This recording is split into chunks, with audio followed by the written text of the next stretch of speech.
पण आता त्यांनी मला आग्रह केला की तुम्ही या, म्हणून मी आले. आणि कारण की मी कालच सगळ्यांना प्रतिक्रिया दिल्या होत्या, म्हणून आज काही बोलण्याची गरज नव्हती. पण आता अध्यक्षांनी तुम्हा सगळ्यांना आमंत्रित केलं आहे त्याच्यामुळे, आणि आज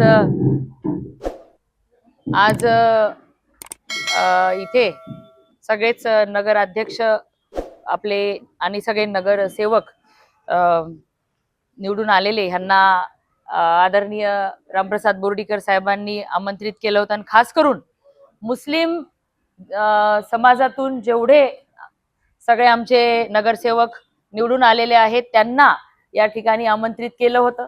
कारण की आता आपल्याला सगळ्यांना माहिती आहे, परभणी महानगरपालिकेसाठी आम्ही आता पुढे जाणार आहोत. ह्या निवडणुका लागलेल्या आहेत आणि आपल्या मराठवाड्यामध्ये नांदेड असेल, परभणी असेल, छत्रपती संभाजीनगर असेल, या ठिकाणी मुस्लिम 55-60% मतदार बंधू भगिनी आहेत.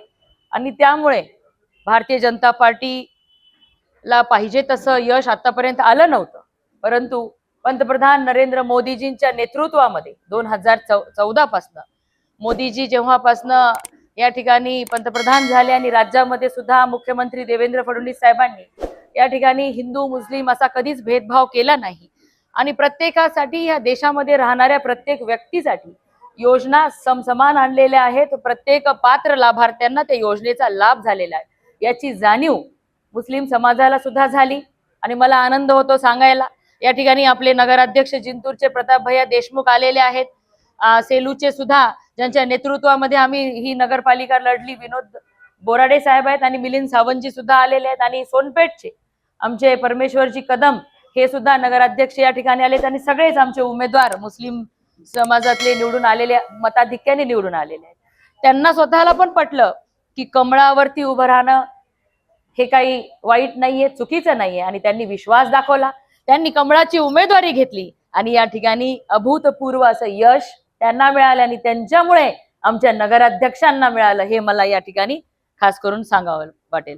कारण की असं कुठं झालं नाही की नगरसेवक मुस्लिमचा आहे त्याला 1000 मतदान आणि वरी नगराध्यक्ष पदाला 200 मतदान 500 मतदान. जेवढं खालच्या उमेदवाराला मिळालं तेवढंच नगराध्यक्ष पदाच्या उमेदवाराला सुद्धा समाजाने मतदान दिलंय. कारण की समाजाला सुद्धा पटलंय की कमळ, भारतीय जनता पार्टी, पंतप्रधान नरेंद्र मोदीजी आणि मुख्यमंत्री देवेंद्र फडणवीस साहेब हे नेहमीच त्या प्रत्येकाच्या भल्यासाठी काम करत आहेत.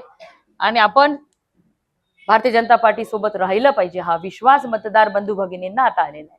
आणि आज या ठिकाणी विशेष सत्काराचं आयोजन या सगळ्या माझ्या सहकाऱ्यांचं केलेलं आहे की जेणेकरून परभणी महानगरपालिकेमध्ये सुद्धा आज मोठ्या संख्येने मुस्लिम उमेदवार भारतीय जनता पार्टीकडून निवडणूक लढण्यासाठी उत्सुक आहेत.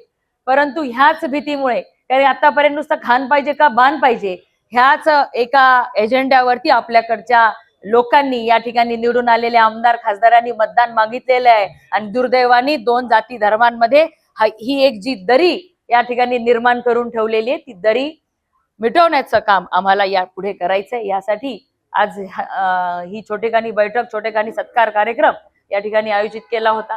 आणि सबका साथ सबका विकास या ब्रीद वाक्यावरती चालणारा आमचा पक्ष आहे, चालणारे आमचे पंतप्रधान नरेंद्र मोदीजी आहेत. त्यांना याचा अनुभव भारतातील 140 करोड बंधू भगिनी घेत आहेत.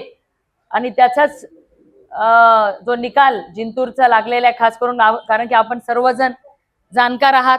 मुंबईच्या पत्रकारांनी सुद्धा त्याची दखल घेतली, पण दुर्दैवाने आपल्या काही पत्रकारांनी घेतली नाही की या ठिकाणी जिंतूरमध्ये नेहमीच शहरामधून मायनस राहणारी मेघना बोर्डीकर एवढ्या त्यांचे नगराध्यक्ष पदाचे उमेदवार 3160 मतांनी कमळ ह्या निशाणीवरचे नगराध्यक्ष झालेले, ह्याची दखल सगळ्या महाराष्ट्रभरातल्या सगळ्या लीडिंग पेपरनी घेतलेली आहे. कारण तुम्हाला तर त्यांच्यापेक्षा जास्ती इथलं सगळं काही राजकारण माहिती आहे, पण काय हरकत नाही. ज्यांनी दखल घ्यायची त्यांनी घेतलेली आहे, मतदारांनी खास करून घेतलेली आहे आणि आमच्यावरती विश्वास ठेवलेला आहे. यापुढे देखील ह्या परभणी महानगरपालिकेमध्ये सुद्धा भारतीय जनता पार्टीच हा सर्वात मोठा पक्ष या ठिकाणी राहणार आहे. सोनपेठच्या बाबतीमध्ये मला सांगायचंय की सोनपेठ मध्ये जे परिवर्तन विकास आघाडी आमच्या सगळ्या तरुण सहकार्यांनी 30तले 35तले सगळे तरुण सहकारी आहेत.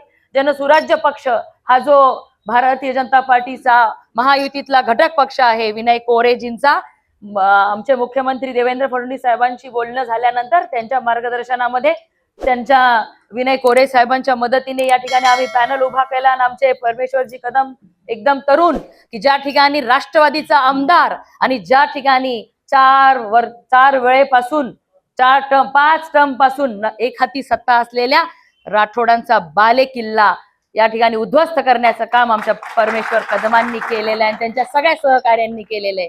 हे शक्य झाले कारण की एक टीम, एक मोठ आणि भारतीय जनता पार्टीचा पुरस्कृत हा पॅनल आहे. हा विश्वास सोनपेठच्या मतदार बंधू भगिनींना देखील आला.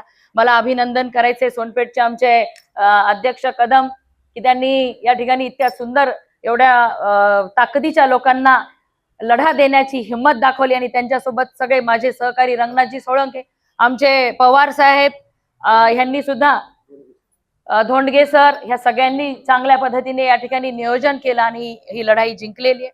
सेलू मध्ये सुद्धा काही आमच्याच लोकांनी या ठिकाणी निगेटिव्ह प्रचार केला होता, नरेटिव्ह सेट करण्याचा प्रकार केला. आपल्यापैकी बऱ्याच जणांनी मलाही सांगितलं की दीदी असं असं सांगताय, परंतु विनोद भाऊ बोराडे जे एवढे त्या ठिकाणी अनेक वर्षांपासून ते नगरपालिकेमध्ये त्यांचं वर्चस्व आहे आणि बोर्डीकर साहेबांनी सुद्धा चांगल्या पद्धतीने आणि मी सुद्धा पहिल्या टर्म मध्ये आमदार म्हणून जे काम केलं, मला खात्री होती की सेलू शहरातील मतदार बंधू भगिनी कधीही चूक करणार नाही. अनेकांनी अनेक नरेटिव्ह पसरवण्याचा प्रयत्न केला, परंतु देशामध्ये कुणाची सत्ता आहे, राज्यामध्ये कुणाची सत्ता आहे, त्यांच्याच बरोबर राहण्याचा निकाल आणि राहण्याचा विचार हा मतदार बंधू भगिनींनी केलेला आहे. आणि म्हणून आज ह्या पत्रकार परिषदेच्या माध्यमातून गंगाखेडमध्ये आम्ही चांगलं नियोजन केलं होतं. त्या ठिकाणी आमचे अनुभवी आणि ह्या जिल्ह्यामध्ये भारतीय जनता पार्टी ज्यांच्यामुळे टिकून राहिली ते म्हणजे रामप्रभू मुंडे आणि त्या गंगाखेड मधले सगळे आमचे भारतीय जनता पार्टीचे जुने जाणकार नेते. आणि मग तिथे भारतीय जनता पार्टीचा पॅनल रामप्रभूजी मुंडे यांच्या निर्णयावर, त्यांच्या नेतृत्वावरती लढवण्याचं आम्ही ठरवलं. कारण महायुतीतले आमदार रत्नाकर कुट्टे साहेबांनी पहिलेच जाहीर केलं की आम्ही तिथं स्वबळावर लढणार, म्हणून आम्ही भारतीय जनता पार्टीचा स्पेशल पॅनल तयार केला. रामप्रभूजी मुंडे स्वतः 2 वेळा नगराध्यक्ष राहिलेले, पण काही आमच्या चुका झालेल्या आहेत, त्या पण आम्ही त्या ठिकाणी म्हणजे दुरुस्ती करूया. आणि मानवत मध्ये सुद्धा आम्ही तिथे थोडे आमची टीम पूर्ण नसल्यामुळे महायुतीसोबत शिवसेनेसोबत जाण्याचा निर्णय केला. त्या ठिकाणी आम्ही 10 भारतीय जनता पार्टीचे उमेदवार दिले होते, पण त्या ठिकाणी सुद्धा आम्हाला अपयश आलेलं आहे. कुठे चुकलो ह्याचं सुद्धा आम्ही अभ्यास करू, चिंतन करू आणि त्याच्यावरती काम करू. पाथरीमध्ये त्या ठिकाणी तेवढं चांगलं टीम संघटन तयार होऊ शकत नाही हे आम्हाला समजल्यानंतर आम्ही त्या ठिकाणी थांबण्याचा निर्णय केला होता. ज्याच्या बाबतीमध्ये सुद्धा अनेक आपल्या सगळ्यांना पत्रकार परिषदा घेऊन अनेकांनी अनेक गोष्टी करण्याचा प्रयत्न केला, पण सर्व निवडणूक प्रमुख म्हणून, ह्या जिल्ह्याची नगरपालिकेची निवडणूक प्रमुख म्हणून माझ्या नेतृत्वाला ह्या सगळ्या गोष्टी कानावर घालून त्यांच्या मार्गदर्शनामध्येच निर्णय घेतलेले गेलेले आहेत. आणि 172 पैकी आम्ही फक्त 86 जागा लढलो. 86 पैकी आम्ही 34 जागेवर कमळ आणलं आणि 8 जागेवर आमच्या परिवर्तन विकास आघाडीचे 8 नगरसेवक म्हणजे आम्ही 42 ठिकाणी यशस्वी झालेलो आहोत आणि 3 नगर अध्यक्ष आम्ही या ठिकाणी निवडून आणलेले आहेत.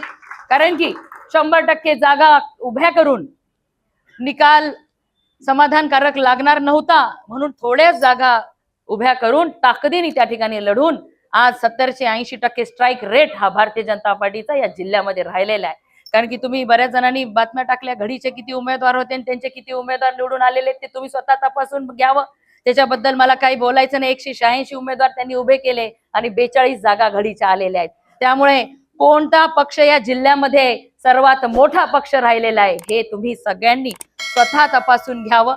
बाकी जनतेने भारतीय जनता पार्टीचं नेतृत्व ह्या जिल्ह्यामध्ये मान्य केलेलं आहे. येणाऱ्या महानगरपालिका आणि जिल्हा परिषदांमध्ये तुम्हाला आणखीन भारतीय जनता पार्टी कशा पद्धतीने या ठिकाणी सक्षमपणे उभी आहे हे येणाऱ्या दिवसांमध्ये आपल्याला दिसणार आहे. धन्यवाद.